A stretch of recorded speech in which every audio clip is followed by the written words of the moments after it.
গণতন্ত্র প্রতিষ্ঠার জন্য নির্বাচিত সরকার যদি ডিসেম্বরের মধ্যে আমরা প্রতিষ্ঠা করতে ব্যর্থ হই, তাহলে আমাদের কপালে খারাপই আছে।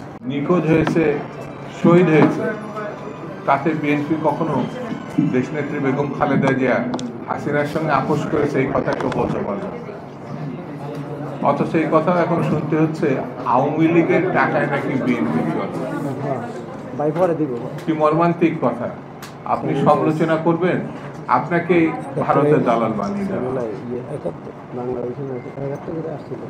3 মাসের মধ্যে জাস্টিস সাত্তার সাহেব এই দেশের নির্বাচন করেছিলেন 91 সালে, আর এখন 3টা 90 দিন পার হয়ে গেছে। নির্বাচনের নাই কোনো কথা নেই। কথা বললে পরে সরকার প্রধান বলছেন একটি মাত্র দল শুধু ডিসেম্বরের নির্বাচনের কথা। আমি কি বলবো, যদি তাকে সমালোচনা করি তার উপর আরেকটা ট্যাগ লাগিয়ে গেল।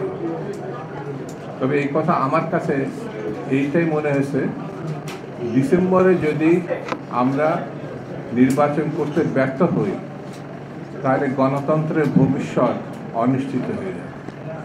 এই কারণে বলছি, গণতন্ত্রের বিরুদ্ধে যারা ষড়যন্ত্র করছেন, পার্শ্ববর্তী দেশে তারা একটি অন্যতম উদাহরণ। আওয়ামী লীগ বসে আছে, এটা ভাবার কোনো কারণ নেই। এই স্বৈরতন্ত্রের সঙ্গে যারা দেশের বাইরে এবং দেশের ভিতরে আছেন, আমি বলবো গণতন্ত্র প্রতিষ্ঠার জন্য নির্বাচিত সরকার যদি ডিসেম্বরের মধ্যে আমরা প্রতিষ্ঠা করতে ব্যর্থ হই, তাহলে আমাদের কপালে খারাপই আছে। এর ব্যাপারে দ্বিমত করার কোনো সুযোগ নেই। সেই কারণে আমাদের নেত্রী, দেশনেত্রী, আপসী নেত্রী বলেছেন, পদে পদে গণতন্ত্র প্রতিষ্ঠায় বাধা আমরা লক্ষ্য করছি। পদে পদে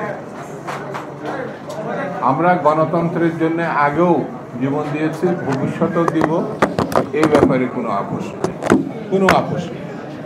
আমি আজকে উদ্যোক্তাদেরকে ধন্যবাদ জানাই শহীদ জিয়ার আদর্শ কর্মকাণ্ড এবং তার প্রতি শ্রদ্ধা জানানোর এবং দোয়ার জন্য যে অনুষ্ঠান আয়োজন করছেন, এই জন্য তাদেরকে আমি ধন্যবাদ জানাবো। আর ক্ষমা চেয়ে নিচ্ছি আরেকবার যে আমি বুলু ভাইকে এবং আলাল ভাইকে আপনাদের সামনে রেখে গেলাম। আমার থেকে তারা ভালো মুক্তি দেয় এবং আমার থেকে তারা সংগ্রামী। সেই জন্যে এই যে পরিপূর্ণ অনুষ্ঠানটা শেষ পর্যন্ত আপনারা থাকবেন।